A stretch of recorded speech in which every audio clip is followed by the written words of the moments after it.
Hello everyone, my name is Celine and today I'm going to do my April wrap-up part 2, which means that I'm going to show you all of the books that I read during the last 2 weeks of April. Now, the very first book I finished is a young adult book, a young adult fantasy, because I was in the mood for that one, and that is The Kiss of Deception by Mary E. Pearson. This is a book that has received quite a lot of hype here on BookTube. I've heard of a lot of people loving this book and giving it 5 stars straight out. And then recently I've heard of some people who only enjoyed it. So that's why I eventually decided to pick it up. As I said, this is a young adult fantasy story about a main character called, I always forget their names, but let's just call her Inga. I don't remember. Inga. That's not a name. But anyway, Inga, she decides to flee her family because she does not want to marry the man that her family has set up for her. So she flees the country with her maid and then she ends up in this village. Now, the thing about this book is that it comes with a huge twist. We have this main character, Inga, and then we have 2 men. And we know that one of the men is the prince she is supposed to marry, and the other one is an assassin that is set out to kill her. But we don't know who is who, and I was fooled. I thought I saw what was coming, but in the end it turned out that I was fooled. I think that's what made most people excited about this book. Maybe I'm wrong, but a twist alone is not enough in my eyes to make a book great. And in the end, I just thought that this story was average. Yes, I was fooled by the twist, but yeah, that's okay, that's fine, that was funny, but that's it. I felt like the rest of the story was enjoyable, it was okay, but it wasn't phenomenal in any way, and that's why I ended up giving it 3 stars. Next, I finally made it to Americanah by Chimamanda Ngozi Adichie. This is a book about a woman who lives in Nigeria. She grows up there and then she decides to move to America to get her education over there.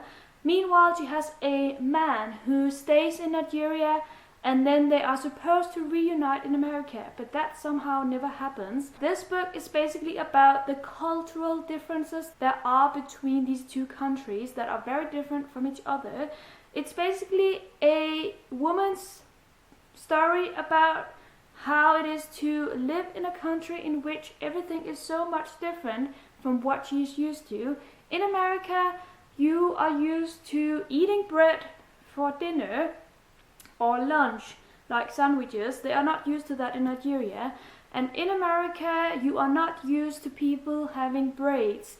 Like, that's not a good thing if you are going to do a job interview. All of these small things are what we hear about in this book, and that was definitely fascinating. I love learning about other cultures, and I love how Chimamanda, she kind of opposed these 2 cultures and really made it clear to the reader what the differences are. I will say though that sometimes this book read as a non-fiction book to me because it kind of became not a fictional story about 2 characters, but a criticism of America. And when I say criticism, it's not like she was criticizing America. She loved America, but it became more about telling of these differences and questioning what was happening in America. And for that, I gave this book 4 stars. I really enjoyed it. I loved it actually, but there were some parts in it where I felt like this became too much of a discussion of American values. Next, I picked up another big book, and that is Life After Life by Kate Atkinson, with this adorable little cute fox. I love this fox.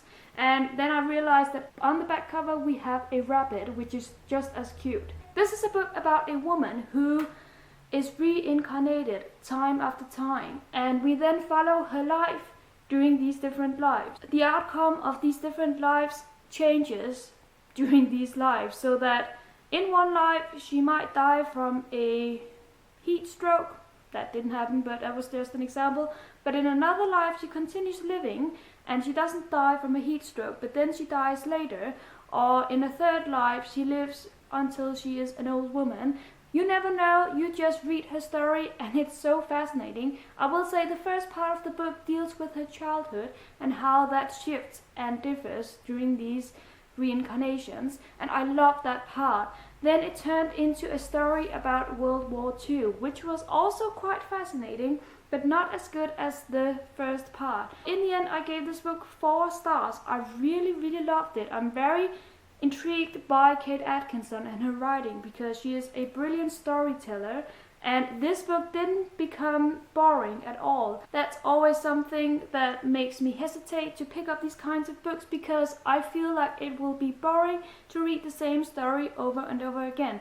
But this book was not at all like that, and for that I gave it 4 stars. Then I read Dear Life by Alice Munro, which is a short story compilation about life. I've already read another short story compilation by Alice Munro, which I loved, so I had high expectations for this one. However, this one was just average. I liked it. It had some great stories in it, but it also had some stories that didn't really appeal to me. So all in all, an okay read, but I ended up giving it 3 stars. Then I made it to the weekend of the Jewish Readathon, and I finished Dear Life just before the readathon started, and then I picked up Among Others by Jo Walton, and this book became my favorite of the month. I love this book. I want to inhale it. This book is about a young girl called Murray, and Murray is a twin. However, her twin sister has died recently, so she is being left alone with her father, and her father sends her to this boarding school in England. And that was a message from my mother, if I'm not mistaken. Anyway, it's an adult fantasy, but do not be mistaken. It's not like high fantasy. It's not a completely different world from ours. This is about a girl who lives in our kind of world. The only fantastical element that it has is that she can see fairies, and she interacts with these fairies, and actually these fairies help her in life. Why did I love this book so much? One, because the main character is absolutely amazing. She loves books. She read like 2 books each day. She went to the library each Saturday to get even more books. She went to the bookstore to buy even more books, and she actually read them within the week because she just read. She loved reading. Another thing that I love about this book is that it's not the big fantasy story that you might expect.